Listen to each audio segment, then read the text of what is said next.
and welcome to Moonbeam Connections. I'm Jacqui-Leigh. Today on Into the Shadows, we're going to be pulling a shadow card and we're going to see what shadow aspect of ourselves or what shadow aspect of ourselves, but what we need to be examining, looking at, healing, dealing with, acknowledging, whatever it is for you. So some people will be, they need to heal this aspect. Some people will be just acknowledging that that aspect of you even exists. Others will be sort of starting the process of acknowledging and moving on to healing. So wherever you are in your healing journey in relation to your shadow work that's about to pop up, this message is meant for you. So we're going to take a look and we're going to see, so what shadow aspect of ourselves does Spirit want us to be looking at? Okay, know it all. Ooh, very interesting. So I've never actually gotten the know-it-all card before, but of course, know-it-all, the person who appears to know it all or likes to tell people they know it all or likes to act as if they know it all, they are overcompensating, as it says. They're being defensive, their ego, putting their shields up. And really what it is about, they can feel inferior. And so they're overcompensating, right? I don't feel like I'm as good as you, so I'm going to act like I know a lot of things, or I'm going to act like I know more than you so that I can try and get a leg up, so I can try and be better than you, or get defensive, right? When someone says, oh, that's wrong, or, oh, you should do it this way. No, you know best. You always know best. You always have to have it your way. And then, of course, the ego shield comes in as that, you don't know it all and you are insecure and you are aware of that. You don't want others to see that. You don't want others to see your vulnerability. You don't want others to maybe get a leg up on you, to feel superior to you, because you feel inferior. And therefore you act as this, oh, I'm smarter. I know it all. I know what's going on. I don't need your help. I don't need your opinion. I don't need, need to know the information that you have because I already know it. I'm already on top of it. I already get it. But that's really sort of covering you up from having to show that vulnerable side of, oh, I didn't understand that. Oh, I didn't know that information. That does change my mind. Oh, I don't know anything about that. I'm in that area. I'm not as intelligent as you. And of course, knowing things is not really about intelligence. It's just about having the opportunity or taking the opportunity to learn, right? Everybody can learn everything. Obviously, there are degrees at which people are capable, but most people can learn most things. When you're interested in it, you will go out and you will learn about it because it's just natural. You want to learn about it, right? So there is a difference between the wanting to learn something and you go out and do it and you learn it because you want to. And if you're not very interested in something, you're likely not going to learn it, or it's going to take a longer time, or it's going to be harder for you, or it's going to feel like it's a harder subject, even though it might be an easier subject than other subjects So what is our advice for our know-it-all here? Let's see how Spirit wants us to start. And just understanding that that's, definitely it can be a place that people don't want to act like they don't know something. So they're just going to make something up and be like, no, this is how it is. But they don't really know. They just don't want you to know that they don't really know. Even coming to the spiritual world, you have all these people that will come in and be like, this is how it is and it can't be any other way. Well, this is what I teach my kids. Nobody knows until they die, right? Nobody truly knows. People have a knowing, right? I feel I have a knowing. I feel I have an understanding. But honestly, I might get to the other side and it might be completely different than how I see it or how I perceive it or how I feel it is. So until you pass on, nobody actually knows what happens once you do. And so to say that, oh, I have the definite answer and this is how it is. And it's absolutely not like that. There can't be absolutes because we don't know. We're all just, everybody has the ability to sense things. Everybody has the ability to feel things, but people are picking up on different things for different reasons, whether they, develop that ability on purpose or just develop that ability because that was the one that sort of stuck out. And, say like you hear things, then you start hearing things, you pay more attention to it, you hear more, whereas you may not see anything. And of course, over time, people's abilities changes. I mean, there's all kinds of things going on. Let's get some advice and move along. So, can we get some advice on how to, I was going to say compensate. I don't know if that's the right word. How to deal with or heal or work on. Like, where's this coming from? Oh, okay. So, resisting change here, reverse death. So death is all about changes and like absolute endings. That's what I always sort of say with death is like, it would be your divorce. It would be the job loss or the quitting this job, moving to the next phase of your life, next job.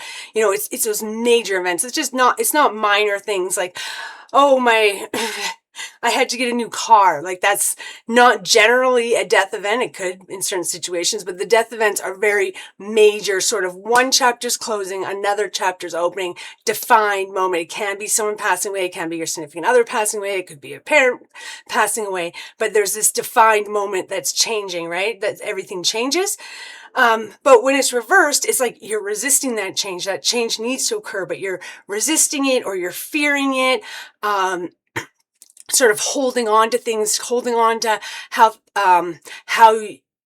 you want things to be or how you sort of saw things going, right? Like being in this stagnation. So if, you know, the divorce is writing on the wall says divorce all over it and you're going, but maybe not, yeah, right? It's like you're not making those changes that need to be made.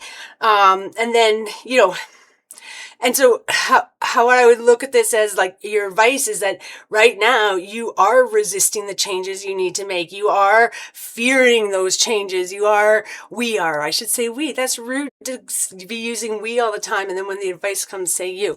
That we are like resisting making those changes. We're just sort of stuck in whatever, this rut, this routine, this same thing that we're doing over and over and over again. And so now, how does this advice relate to being a know-it-all? Well, it can be fear of change, fear of admitting when you don't know something and asking for help, fear of, letting yourself be vulnerable and not always having to be the one that has all the answers, fear of just letting other people see you for who you really are and not for what you're trying to project, right?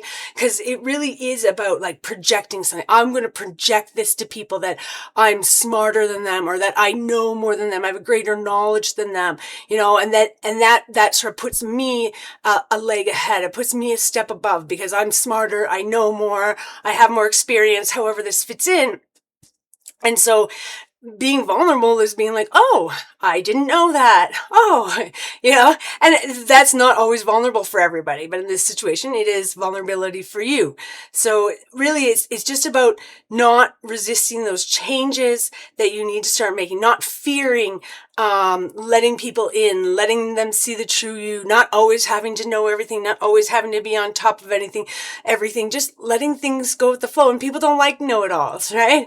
They understand if you're got a lot of knowledge in one area because you're interested in it, that's your work, and that's great. But if you're like all over the place with everything about everything, that's when we start having problems. So what steps? So your advice is stop resisting change.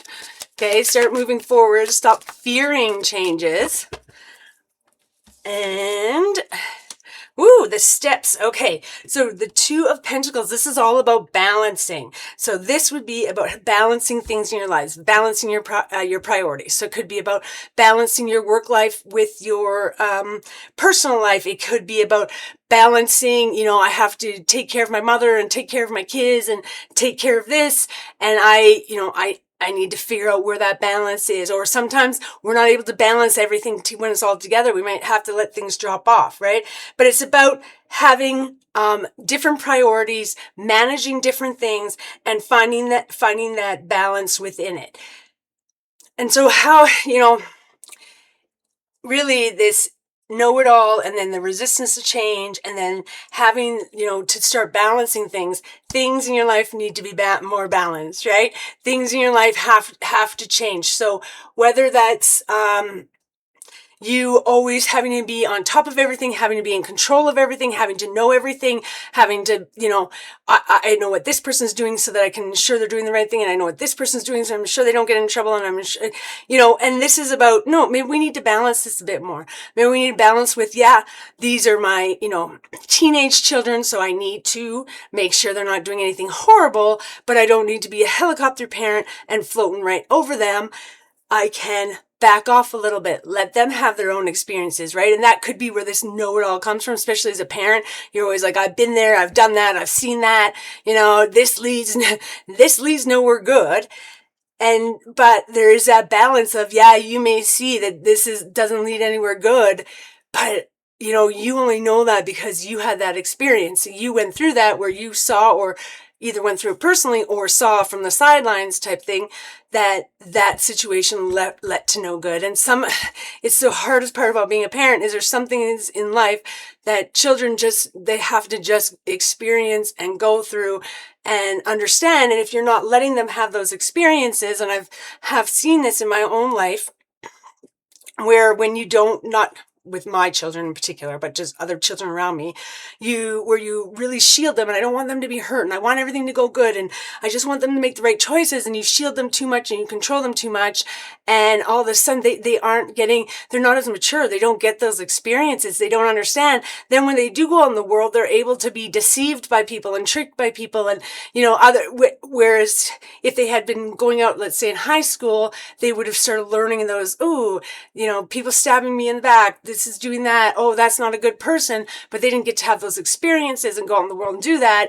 Now they're doing it at 18, 19, 20, and all of a sudden now they're having to go through those experiences and learn things the hard way that way. Okay, we definitely need a message for you today. So really this is all about just not resisting the change you need to make, and you're going to know what change that is in your life, and just not resisting it, not fearing it, making those changes. And the changes is first step, balancing out your life. So somehow you're trying to take too much control, you're trying to be on top of everybody's everything, or you're trying to be on, all the work things. And this is really about, no, you don't have to know everything about everything. Other people can know some stuff, right? So we got to start making changes in that. And the first step is by balancing things. So if you are that person at work that you have to be at work all the time because everybody comes to you and you need them to come to you because you're going to, dictate or control or persuade your way all the time, it might be, really, let's just back off. Let's find our work-life balance. Let's not be at work all the time. Let other people get the experience, make the mistakes, see why we don't do it that way. Sometimes people just have to experience it, and you're like, why can't we do it this way? And you have the experience of, we did it that way. It just didn't work. And yes, of course, you don't want to keep making mistakes, but sometimes people need to see, I get it now. I had to actually experience that to realize. I don't have a good example for it to pop into my head, but maybe when I pop in, let's see. Message for you, please. That one almost made it. Okay, message for you, please. There we go. Nothing else coming up. Okay, so this says, make time to play. Have fun and be free. Okay, so are you kidding me? This is it. Whatever reason, this know-it-all is a very time-consuming, I would say stressful. It's putting too much on your plate. You're taking too much on your plate. There's too much, and you don't have to be that know-it-all. You don't have to be in control of everything. So it could be like, a mother to say 18, 20, 22-year-old. They all still live at home. They're going to university. They got jobs. They're doing whatever. And you're the one who's always standing there on top of everything. Okay, I know Sally's got work at 2, and then she's got class from 6 to 8 tonight. And then Jimmy's got to be at school by 8, but he's going to leave at 2 because he's got to go to his job next. And I got to make sure that I remind them. And, they got that doctor's appointment. And it's like, you don't have to keep on top of all this stuff. They're adult children, and unless you give them the responsibilities to adult, they are not going to. Why would I, if I got my mom to remind me constantly of everything I got to do in a day, why do I then have to remember that, right? And our brain, even though you're not planning on it, your brain does do those little tricks for you where subconsciously you don't even know what's happening, but your child has somebody to be their reminder, so they don't have to do it. So their brain doesn't even bother to take that in because they're like, no, that's already been offloaded. And they proved it with pictures. When you take pictures of events, people actually remember the event less when they take a picture than when they don't. And they believe it's the brain. Oh, I took a picture. I have the picture to remind me. I have the picture to remember this event. I don't have to worry about remembering it. And so they find if you take pictures of events, activities, you are less likely later on than if you hadn't taken that picture at all. So I hope this message helped you today. And I think really, I don't even know if it's so much about like, I know everything, I'm the smartest, I'm the greatest, as just like, if I don't know everything, if I'm not doing everything, everything's going to fall apart. And so it's this like, I have to be in control. I have to be in charge because nobody else can do it. Everybody's going to fall apart. Sally and Jim, if I don't tell them exactly what to do, they're not going to get there. They're going to be late. They're going to miss it. It's not going to happen.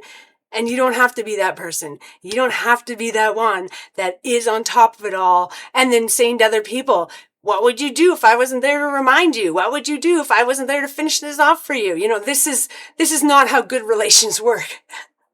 And so just calm down a bit. You don't have to do everything. You don't have to know everything. Don't be resistant to change. Like, just understand small steps too, right? I always say small steps, small steps. We just make these huge changes that last a couple days or a couple weeks, a couple months even, and you just fall the wayside. It's almost like that burnout, right? It's like having that addiction.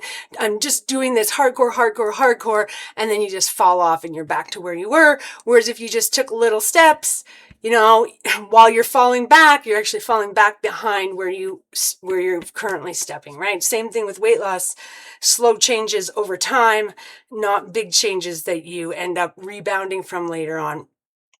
And then make time to play, have fun, be free. And what this tells me is that you are too busy being this know-it-all, being in charge, having to command everything, whatever it is, whether it's because you need control or whatever, or you feel if you don't have control, everything's going to fall apart. You need to just stop. You need to balance your life between the work and the play, and you need to make time for the play and just have a little bit of fun. That's what the cards are saying today. Just relax, balance your life, have a little fun, bring play back into your life. I will end it this time here, and thank you for joining me. I'm sending you peace, love, and happiness. Bye for now.